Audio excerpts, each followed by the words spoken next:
بسم الله الرحمن الرحيم. الأخوات والإخوة الأعزاء، أسعد الله مساءكم جميعا بالخير والبركة، والسلام عليكم ورحمة الله وبركاته. معكم أخوكم المهندس صبحي عمر.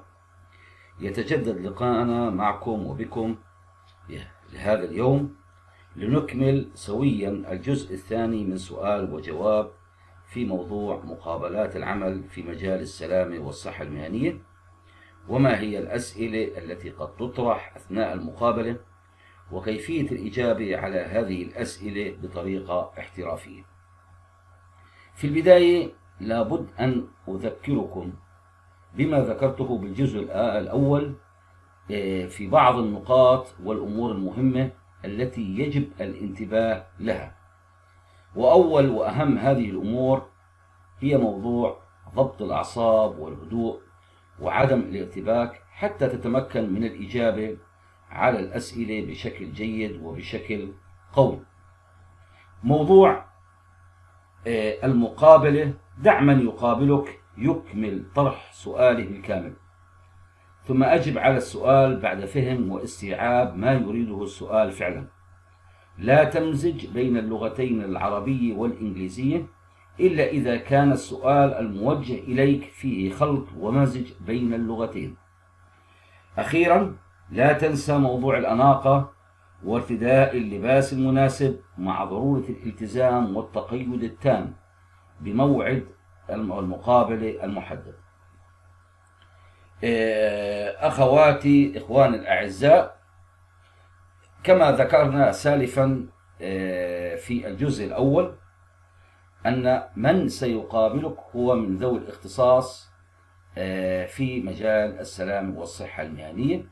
لذلك تم اختيار هذه الأسئلة بناء وعلى أساس أن من سيقابلك هو شخص متخصص في موضوع السلامة والصحة المهنية، وليس HR أو شؤون موظفين أو ما شابه ذلك. إذن على بركة الله نبدأ هذه الأسئلة سؤال وجواب. أولى هذه الأسئلة: ما المقصود بمصطلح الحادث أو الأكسيدنت باللغة الإنجليزية؟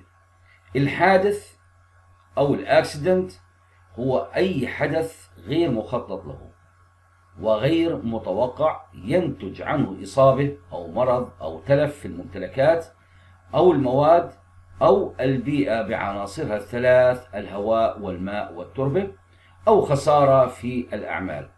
بمعنى أن هناك دمج وهناك تلف في الممتلكات وهناك إصابات وأيام مفقودة، فهذا ما يسمى بالحادث أو الأكسيدنت. مصطلح آخر وهو الحادثة أو ما يسمى بالإنسيدنت. ما المقصود بالإنسيدنت أو الحادثة؟ حادث وشيك قد يؤدي أو يقود إلى إصابة خطيرة أو خسائر في الأرواح أو الممتلكات. ومثال على ذلك انهيار الزقالة على سبيل المثال، أو الرافعة، أو فشل في معدة كهربائية أثناء العمل، فهذا يسمى بالإنسيدنت. مصطلح آخر ومهم ومن ضمن الأسئلة المقترحة وبقوة موضوع الحادث الوشيك أو ما يسمى بالنير مس. الحادث الوشيك أو ما يسمى بالنير مس وهو حدث غير مخطط له وغير مرغوب فيه، كان من المحتمل أن يؤدي إلى إصابة أفراد أو تلف في الممتلكات، ولكن في الواقع لم يحدث. مشيئة الله وقدرة الله حالت دون وقوعه، وبالتالي فيسمى بالنيرمس أو الحادث الوشيك. سؤال آخر من الأسئلة المهمة والمطروحة: ما المقصود بوثيقة السلامة أو ما يسمى بالMSDS؟ MSDS هي اختصار لكلمة Material Safety Data Sheet، وهناك مصطلح آخر SDS بدون حرف الM Safety Data Sheet أو MSDS Material Safety Data Sheet. ما المقصود بهذه الوثيقة؟ هي ورقة سلامة المواد، هي وثيقة أمان توفرها الشركة المصنعة حول منتج معين تتضمن الخصائص الفيزيائية والخصائص الكيميائية للمادة، تعليمات المناولة الآمنة لهذه المادة، تدابير التحكم في الحالات الطارئة، إجراءات الإسعاف الأولي، إجراءات التخزين وخلافها، بمعنى تفصيل كبير وتفصيل واسع للمادة الكيماوية، يصف المادة الكيماوية بكل تفاصيلها. سؤال مهم ومن الأسئلة المتوقعة والمطروحة: ما المقصود بمصطلح نقطة الوميض أو الفلاش بوينت؟ نقطة الوميض هي أدنى درجة حرارة تنتج عندها المادة بخار فوق السطح يشتعل دون وجود مصدر حرارة. بمعنى آخر وبصياغة أخرى، المادة الكيماوية أو أي مادة عند درجة حرارة معينة تبدأ بالتبخر وتشكل بخار فوق السطح. هذا البخار هو عبارة عن مادة قابلة للاشتعال وربما الانفجار إذا توفر مصدر للاشتعال أو الحرارة أو الشعلة. سؤال آخر وهو الأوتو إجنيشن أو الاشتعال الذاتي. الاشتعال الذاتي هو أدنى درجة حرارة يشتعل عندها الوقود تلقائيا في جو عادي دون مصدر اشتعال خارجي مثل اللهب أو الشرر.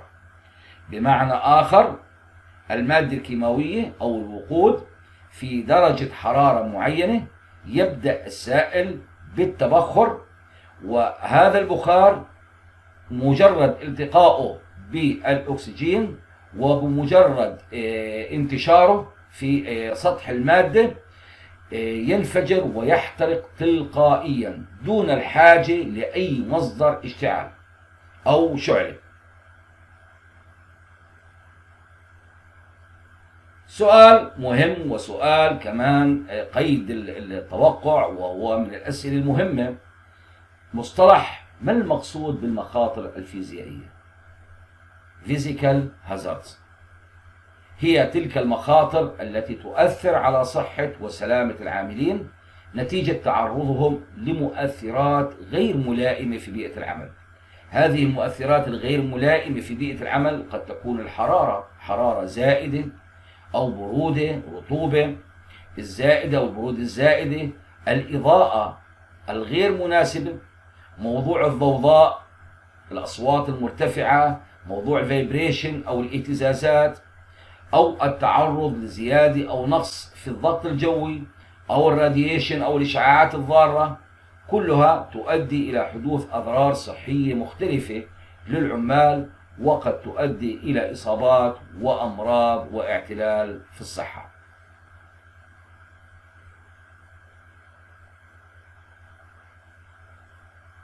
إلى هنا نتوقف في الجزء الثاني، على أمل اللقاء بكم في الجزء الثالث من سؤال وجواب في علم السلامة والصحة المهنية. كل الاحترام والتقدير للجميع، والله يعطيكم ألف عافية.